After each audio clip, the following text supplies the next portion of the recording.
everything changes.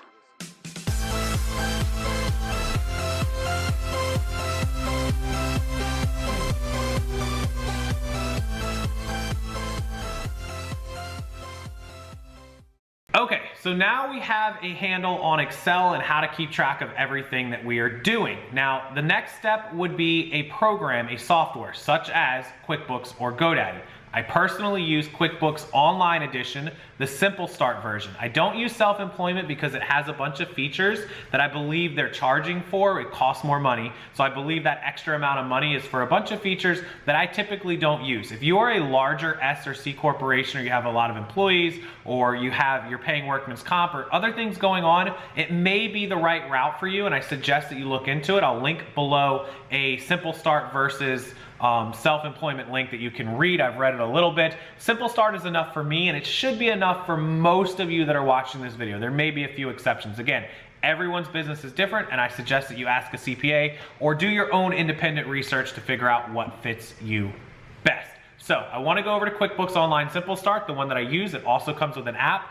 I'm going to show you the desktop version. You can figure the app out pretty easily. The app also has a cool feature where it allows you, when you're inputting an expense, to take a picture of the receipt right in your phone, and it adds it as the expense. You type in the amount and the date and the store, and it sets it there, and you have a copy of the receipt in your phone. Obviously, if it's on the iCloud, that's even better.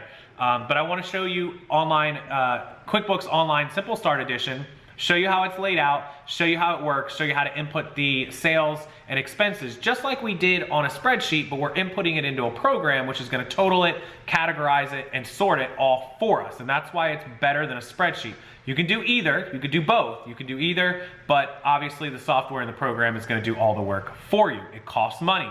Mine is about $150, $160 for the entire year when I pay for it up front. So you're talking about what, like $13, $14 a month. So there is cost involved. I think GoDaddy is about $10 to $12 a month. They're very close in price, but just keep in mind that you will pay for the software. Meanwhile, Microsoft Excel is free if you're just getting started, and you can work your way up to QuickBooks Online. Again, I'll link my edition of QuickBooks Online Simple Start down below. You can buy the entire year. You do have to repay every year, either Online Edition, which I use, or buying the actual software yourself. Okay, so here we are on QuickBooks Online Simple Start Edition. This is mine. My company's name is Worldwide Sales LLC. I also own the fictitious names for RockstarFlipper, and I also own another company, Worldwide Sales. I own the company Worldwide Sales LLC. This is my company. All of the other names are just fictitious names that I own that allow me to do business under those names. They don't have any legal ramifications. This is the company, Worldwide Sales LLC. If you pay me on PayPal or you order something from me, it's Worldwide Sales. Okay, so this is the basic setup of QuickBooks. It's going to show you invoices, which is unpaid, amounts of deposits in the last 30 days, total expenses, profit and loss, sales.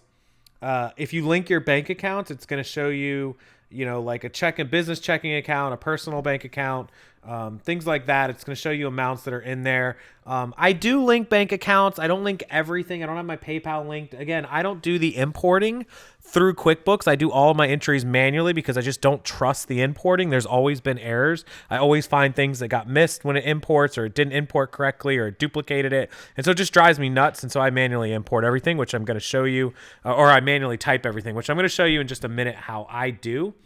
You can change this and view this by quarter, by month, by day. You can view anything that you want.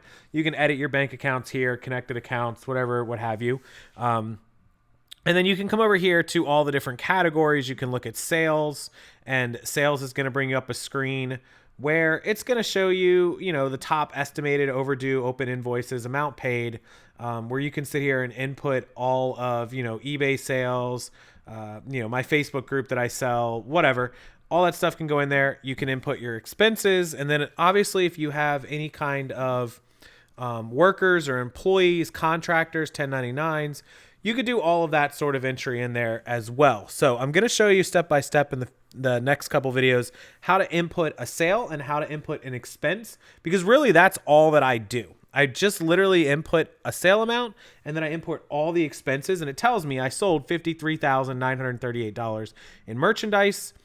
I spent $3,521 and my profit is $50,417. Now, when we go to the expense column, we will be able to look and see what each expense is in each category. So when the time comes to report it to taxes, then we can pull that down just like we would have on the Excel spreadsheet and see exactly what is what in which category it belongs in. So let's move on to the next video so I can show you how to work this program. Now there's also an app as well, which I won't go over, but you guys can check out the app and see how that operates. It's pretty cool. And like I said, it lets you put in receipts with pictures of your actual physical receipt, and it saves it into the app, into the program. And so when you open that expense, you can see the picture of that receipt from like Goodwill, thrift stores, etc. But you'll see that in the expense video. Let's move on to that.